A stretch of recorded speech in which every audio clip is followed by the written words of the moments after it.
Through his hard work with Alcoholics Anonymous, my father embraced the idea of living one more day sober, a core mantra of AA. In fact, it became the entire premise of his life.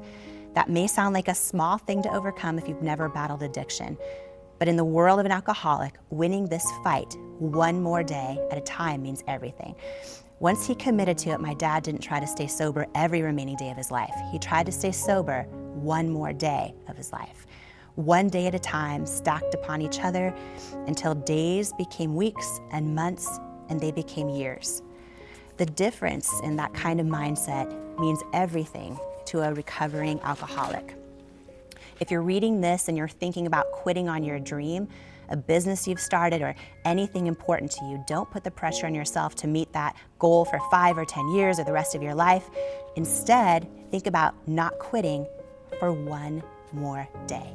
The third and final thing to know is that it's never too late for one more. After my father died, I came across several index cards as I was putting away some of his things. On these cards were scribbled codes like 14JL and 13PT. They were scattered on his vanity unit and taped to his bathroom mirror.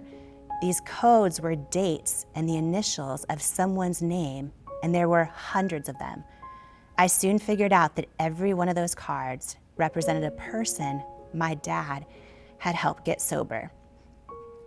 And the dates were that person's sobriety anniversary date. Here's the most remarkable part.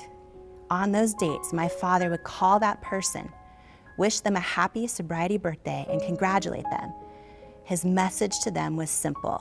All you must do is stay sober for one more day.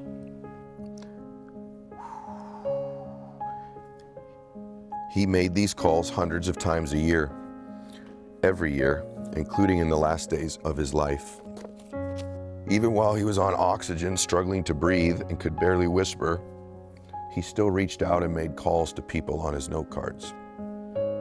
Although he was in severe pain and agony, and he knew he would pass away soon, my father had to help one more person. Nobody was watching. Nobody would have known whether he made those calls or not.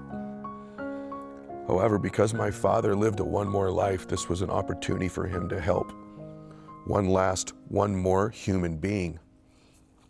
In the end, my father's one more was a phone call to another person in need shortly before he passed away. I've never been so moved or prouder of my dad. His quiet, kind, and humble gestures remain a profound example of service to others that I may never match. Now you know why I've made it my sincere mission to try and help as many people as possible in my life too. I do it to honor my father. Coming back from the brink of losing his family and everything he worked for, my father found purpose and redemption. He made the most of the one more's chance he was given.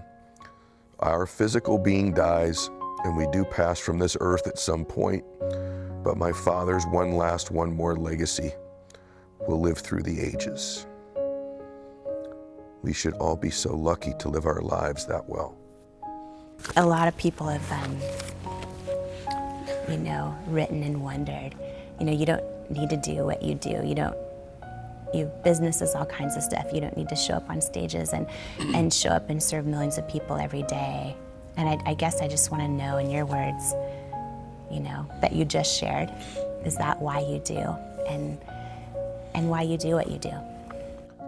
I've just discovered that that's why. When I wrote the book, I love people, and I really believe in people. I learned a lot from my dad. My dad was a really tough guy too, and he was such a kind person, and so gentle and generous. And here's what dawned on me when my dad passed. Someone helped my dad, and I don't know who it is, but somebody helped my dad. And if someone didn't help my dad, my family would never be, I would never be in this situation.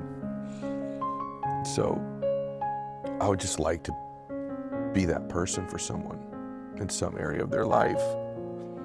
And that's what we're all put here to do in our own way, is to help other people.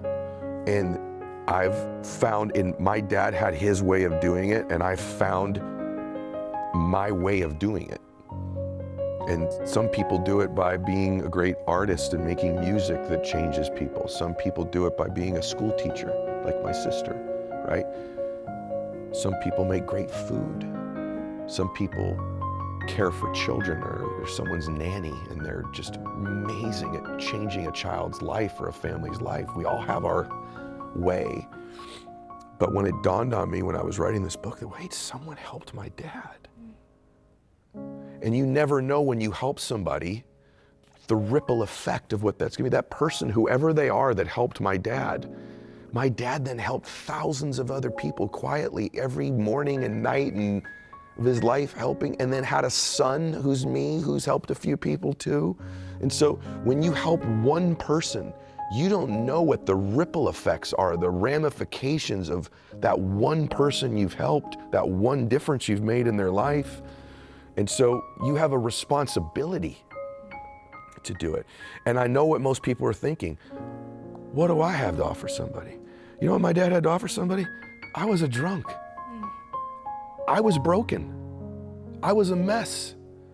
That was what my dad had to offer. My dad's mess was his offer. Not his brilliance, not his, my dad's personal mess and his personal story was what he would offer you when he would help you. So you don't have to have some magnificent talent or ability or skill or thing to help people. You have to be you. You have to have your story, your experience, your love. When I walked into McKinley, when my dad got me the job the first day he got sober, the orphanage I worked at, all those little boys wanted when they would turn and look at me. I walked in there, I wasn't qualified, I wasn't a psychologist. I didn't have any kids of my own. There's nothing about me that said I should be helping children, right? But guess what? I know what it's like to come from a family that's not perfect. So the only thing that qualified me to be there was my own family's mess. And all those little boys wanted from me, all they wanted, because God doesn't call the qualified, He qualifies the called. All those little boys wanted from me was really simple. Hey, love me, care about me, believe in me, and show me how to do a little better. And so that's what I've learned from my dad. It's what I learned in writing the book, and it's what I've learned about each of us. And I'm super interested and optimistic about, could this become a movement in our culture where humans begin to treat each other differently? And we say, hey, I see you.